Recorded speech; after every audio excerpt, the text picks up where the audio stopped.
உமாச்சி காப்பாத்து பக்தி சேனல் நேயர்களுக்கு அன்பு ரசிக பிரியாவின் பணிவான நமஸ்காரங்களும் வணக்கங்களும். இன்றைய தினம் நவராத்திரியோட 2ஆம் நாள்.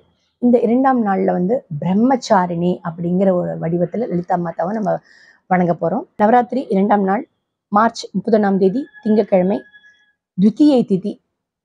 பிரம்மச்சாரிணி அப்படிங்கிற அற்புதமான வடிவம். பிரம்மச்சாரிணி அப்படிங்கிற அந்த அற்புதமான வடிவம் நம்மளுக்கு எப்படி சொல்லப்பட்டிருக்கு அப்படின்னா, நின்ற கோலத்துல வெள்ளை ஆடை அணிந்து அப்படின்னு சொல்லப்பட்டிருக்கு. பொதுவா இவளும் பார்வதியோட அம்சம் தான். பிரம்மச்சாரிணி பூஜையை தொடங்கும் போதே இதுல இன்னொரு சிறப்பும் இந்த நாளைக்கு நம்மளுக்கு கிடைச்சிருக்கு. அது நம்மளுக்கு ஒரு பாக்கியம் அப்படின்னு சொல்லணும். என்னன்னா, கௌரி விரதத்தோட இந்த இந்த பூஜை நம்மளுக்கு சேர்த்து கிடைச்சிருன்னு சொல்லணும். பொதுவாக வட இந்தியாவில் பார்த்தோம் அப்படின்னா இந்த கௌரி விரதம் அந்த கௌரி பூஜையை ரொம்பவே சீரும் சிறப்பாக கொண்டாடுவாங்க. அது இந்த நவராத்திரி நாளோட இந்த நேரத்தில் சேர்ந்து வரும்போது பார்வதியோட அம்சம் இன்னுமே ஜாஸ்தியா இருக்கு அப்படின்னு சொல்லலாம். அதனாலதான் நான் பார்வதியோட அம்சம் பார்வதி அம்சம்னு ஒவ்வொரு விஷயத்துக்குமே இந்த அடித்தளம் போட்டு சொல்றது என்ன அப்படின்னு கேட்டோம்னா, நம்மளுக்கு நவராத்திரி காலத்துல நவராத்திரியை மட்டுமே நம்ம நவராத்திரி நாட்கள் அதுக்கு உண்டான சிறப்புகளை பார்க்கறது மட்டும் இல்லாம நம்மளுக்கு தொடர்ந்து அதோட கூடுதலா ஒரு ஒரு விஷயம் கிடைக்கிறது இல்லையா, அதுதான் நம்மளுக்கு சிறப்பு அப்படின்னு சொல்லணும்.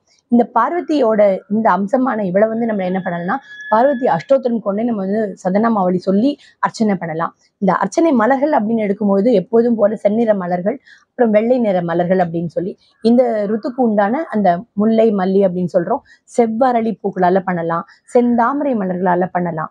அதே மாதிரி இந்த தினத்துக்கான பிரசாதம் அப்படின்னு சொன்னோம்னா ஒரு வித்தியாசமான ஒரு பிரசாதம் அப்படின்னு சொல்லணும். இந்த வித்தியாசமான பிரசாதம் என்னன்னா அரிசி சுண்டல்.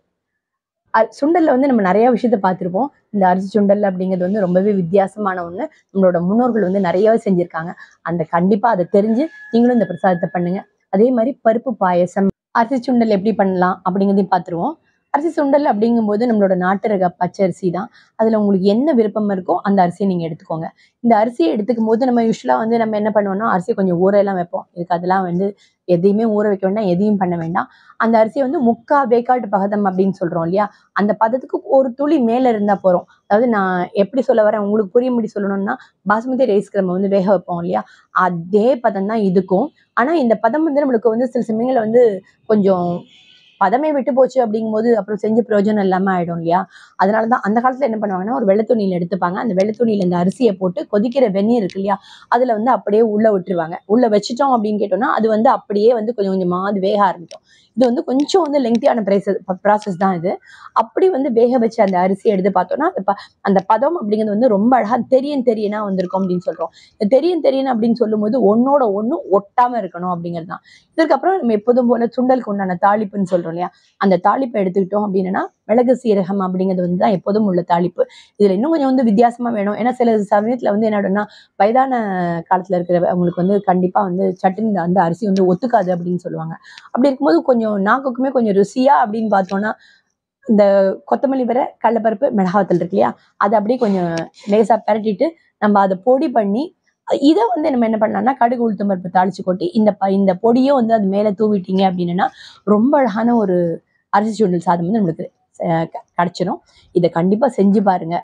நாளை தினம் நவராத்திரியோட 3ஆவது நாள், வசந்த நவராத்திரியோட 3ஆவது நாள்.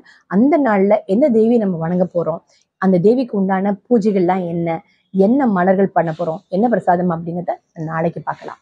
மீண்டும் நாளை தினம் சந்திப்போம். நன்றி, நமஸ்காரம்.